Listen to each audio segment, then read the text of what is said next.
Death reminds us how to live. Buddhist wisdom. I don't know where you are in your life right now. Maybe things are going well. Maybe you're carrying something heavy. Maybe you're somewhere in between. Life is okay, but there's a quiet emptiness you can't quite name.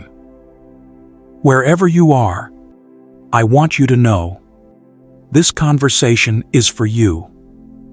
And I know, talking about death might feel strange, even uncomfortable. Like I'm trying to bring something dark into your day. Like I'm being pessimistic, or worse, bringing bad luck into your life. But I want to ask you to stay with me for a moment, because what I'm about to share is not about darkness. It's not about fear. And it's certainly not about giving up on life. It's actually the opposite. It's about living more fully, loving more deeply, and not wasting the precious time we have on things that don't really matter. The Buddha talked about death not to frighten people, but to wake them up. He saw that most of us sleepwalk through our days, postponing what matters, assuming we have endless time. And he offered a different way, a way of being present, aware, and truly alive. So today, I want to share that with you. Not as a lecture, just as a quiet conversation about what it might mean to live well in a life that doesn't last forever. Let's be honest. Most of us don't want to think about death. And there's a reason for that. What seems to run deepest is not the fear of our own death, but the fear of losing the people we love. The fear of waking up one morning to an empty space where someone used to be. This fear is not weakness. It tells us something beautiful, that we love, that we are connected, that we are human. But here's what happens when we push this fear away. We also push away our awareness of how precious life is. We start living on autopilot. We assume there will always be more time. More time to say, I love you. More time to visit home. More time to do the things that matter. Ernest Becker called this the denial of death. The way we use busyness, distraction, and endless pursuits to avoid facing our own mortality. Later, terror management theory studied this empirically and found that much of what we do, our ambitions, our conflicts, even our search for meaning, is partly a way of managing the terror of knowing we will die. And the cost is not just that we forget to appreciate the people around us. The cost is that we lose ourselves. We spend years chasing things we don't really want, trying to prove something to people whose opinions won't matter in the end. We build walls around our hearts to protect ourselves from loss. And in doing so, we also block out love. We become so busy preparing for life that we forget to actually live it. The Buddha saw this over 2,500 years ago. In the Samyutta Nikaya, he said, "Life is swept along, next to nothing its span. For one swept to old age, no shelters exist. Perceiving this danger in death, one should drop the world's bait and look for peace. Life is swept along, next to nothing its span, no shelters exist." That directness stays with me. We build careers, accumulate possessions, construct identities, all of which feel like shelters. But none of them protect us from the one thing we're most afraid of. And in the meantime, the days keep passing. But the Buddha didn't say this to frighten us. He said it because he understood something important. When we avoid thinking about death, we don't protect our happiness. We diminish it. Have you ever lost someone unexpectedly? If you have, you know this feeling. The sudden realization of all the things you wish you had said. All the moments you wish you had paid more attention to. the way you wish you had really seen them, instead of assuming they would always be there. The first step toward living fully is simply this: stop pretending we have forever. Not with anxiety, not with fear, just with honesty, just with open eyes. Now let's talk about something harder. What happens when death actually comes? When someone we love is no longer here. When the fear we've been avoiding becomes real. I won't pretend there are easy answers.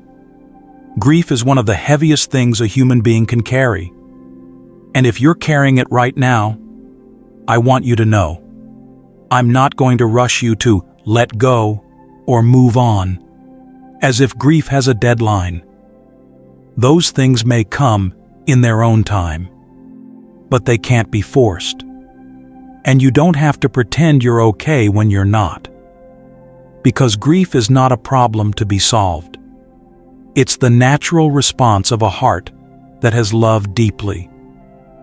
Though everyone grieves differently, some cry, some go quiet, some feel numb.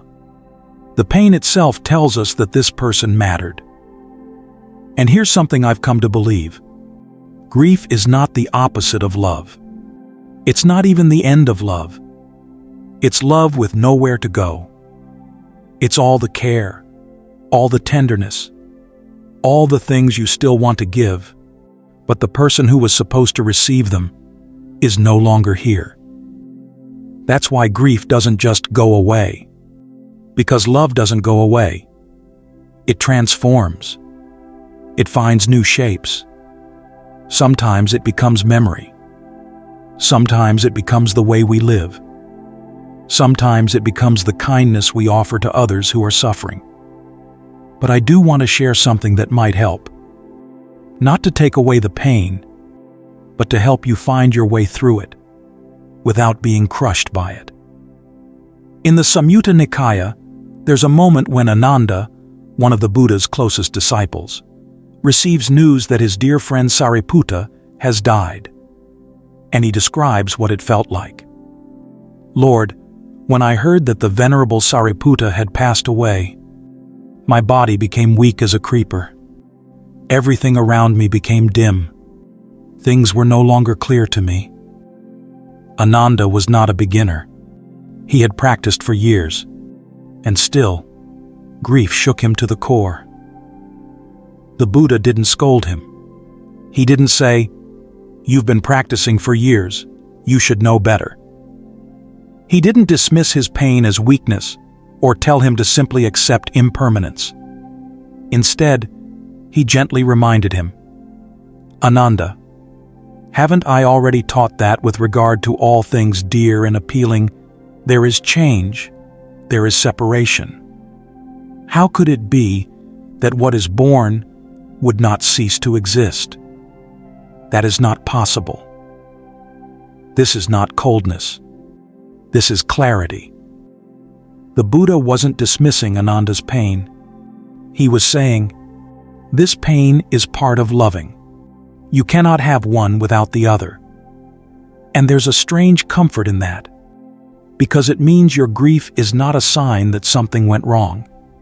It's a sign that something went deeply right, that you loved someone enough to miss them this much. This is not about becoming numb. It's about walking through the fire of grief, not around it, and discovering that the pain, when met with honesty and compassion, doesn't destroy us. It deepens us. If you're grieving right now, I hope you can give yourself that same kindness. You don't have to be strong. You don't have to get over it. You just have to let yourself feel what you feel, and trust that in time, you will find your way through. Not by leaving your love behind, but by learning to carry it differently. So here's where things might start to shift. We've talked about the fear of death. We've talked about the pain of loss. Heavy things. And you might be wondering, Is there anything on the other side of all this? I want to tell you, there is. And it's not what you might expect. It's not numbness. It's not detachment. It's actually the opposite. It's deeper love, greater presence, a kind of appreciation that only becomes possible when we truly accept that nothing lasts forever. Think about it this way. Imagine you're on vacation. A beautiful place, warm sun, people you love around you. And imagine you know this is the last day. Tomorrow, you have to leave. What happens? Do you feel sad the whole day? Maybe a little. But more than that, you notice things. The color of the sky, the sound of laughter, the taste of the food. You're there, really there, in a way you might not have been if you thought you had endless time. That's what impermanence offers us. Not sadness, but presence. Not despair, but appreciation. In Pali, the Buddha used the term maranasati, mindfulness of death. And he said something surprising about it in the Anguttara Nikaya. Mindfulness of death, when developed and pursued, is of great fruit and great benefit. It gains a footing in the deathless, has the deathless as its final end. How can thinking about death lead to the deathless? It sounds like a paradox. But here's what I've come to understand. When we stop running from impermanence, something in us relaxes. We stop clinging so tightly. We stop trying to control what cannot be controlled. And in that release, we find a kind of freedom we didn't know was possible. Many people ask, if I know I'm going to lose the people I love, why love at all?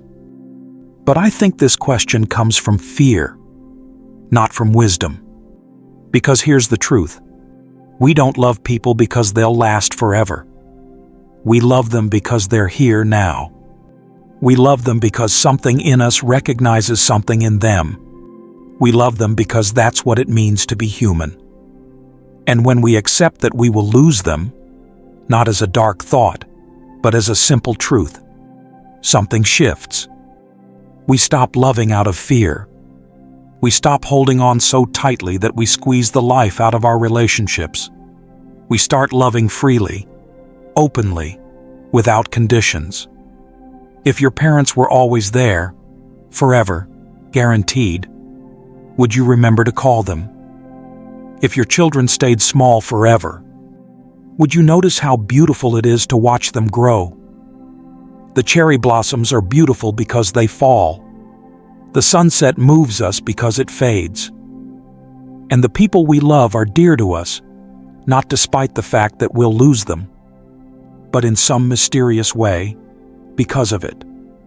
In the Dhammapada, verse 21, the Buddha taught, heedfulness is the path to the deathless. Heedlessness is the path to death. The heedful do not die. The heedless are as if dead already. The heedless are as if dead already. Not because they've stopped breathing, but because they've stopped noticing. They're alive, but they're not really there. This isn't a judgment. It's an invitation. The Buddha wasn't condemning anyone. He was pointing out something we all do, and something we can all change. The heedful, those who pay attention, who stay present, they're truly alive, even in ordinary moments, even when nothing special is happening, because they know that every moment is special. Every moment is unrepeatable. Every moment is a gift that will never come again. This is what impermanence can give us, if we let it. Not less life, but more. Not fearful love, but free love. So what does all of this mean for how we actually live? I don't have a formula. No one does. But I've come to believe that it starts with something very simple. Don't wait. Don't wait to say what needs to be said. Don't wait to show the people you love that they matter. Don't postpone the visit, the call, the conversation you've been putting off. We all do this. We think, when I have more time, when things calm down, next month, next year. The Bhattacharata Sutta, one of the Buddha's teachings on how to live well, puts it this way: that which is past is left behind. Unattained is the yet to come, but that which is present he discerns, with insight as and when it comes. Today itself should one bestir. Tomorrow death may come. Who knows? Tomorrow death may come. Who knows? This isn't meant to frighten us. It's meant to bring us back to what's real. Because now is not a concept. It's the conversation you've been putting off.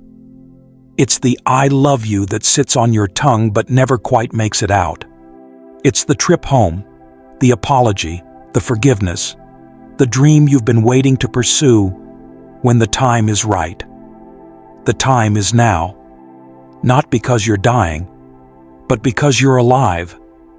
And that is not something to take lightly. But let me be clear. Don't wait doesn't mean do whatever you want. It's not about being reckless or abandoning your responsibilities. It's about being honest with yourself, knowing what truly matters to you, and making sure those things don't keep getting pushed to someday until someday never comes. And this leads to the second point. Stop giving your life to things that don't deserve it. When we truly understand that our time is limited, we start to see things differently. All those hours spent worrying about what others think of us, all those days lost to arguments that didn't matter, all that energy poured into chasing things that, in the end, leave us feeling empty. We scroll through our phones for hours, watching other people live their lives, while our own life quietly passes by. We say yes to things we don't care about, and then wonder why we have no time for the things we do. We spend years climbing ladders, only to realize they were leaning against the wrong wall. The Buddha would call this a life lived without awareness, putting our energy into things that don't lead to peace, to freedom, to what truly matters. Here's a question worth sitting with. If you knew you had 1 year left to live, what would you stop doing? What would you walk away from? What would you finally admit wasn't worth your time? And if those things aren't worth your time when life is short, why are they worth your time now? This brings me to the third point. Let go of what doesn't deserve your peace. This doesn't mean avoiding all conflict or pretending everything is fine. Some things need to be addressed. Some boundaries need to be set. But there's a difference between dealing with something and being consumed by it. How much of our limited time do we spend holding on to things that weigh us down? The argument we won't let go of, the grudge we carry like a stone in our chest, the resentment we nurture as if it were something precious. Forgiveness is not about saying what happened was okay. It's about setting ourselves free. It's about deciding that the person who hurt us doesn't get to occupy our mind for the rest of our days. Ask yourself, in 10 years, will this still matter? And if not, maybe it's not worth the space it's taking up today. The Buddha's final words, spoken just before he passed away, were recorded in the Mahaparinibbana Sutta. All fabrications are subject to decay. Bring about completion by being heedful. These were his final words, and I think he chose them carefully. In his last moments, offering us a reminder, your life matters more than you know. Don't let it slip through your fingers. But here's what I want you to understand. Living with this awareness is not supposed to feel urgent or stressful. It's not about cramming as much as possible into every day or living in constant anxiety about running out of time. It's actually the opposite. When you know what matters, you can let go of what doesn't. When you stop chasing things that don't fulfill you, you have more space for the things that do. When you accept that you can't do everything, you can finally be present for something. The peace we're looking for isn't found by doing more. It's found by being more. More honest, more present, more willing to show up fully for the life we actually have. No one else can live your life for you. No one else can be present in your place. The path is yours to walk. The Buddha didn't teach about death to make us afraid. He taught about it to make us free. And if we walk this path with presence, with care, with love, then perhaps, when our time comes, we won't be filled with regret. We'll be filled with peace. Not because we lived forever, but because we lived fully. Because we didn't wait. Because we didn't hold back. Because we were here, really here, for the time we had. May you never leave the important things for tomorrow.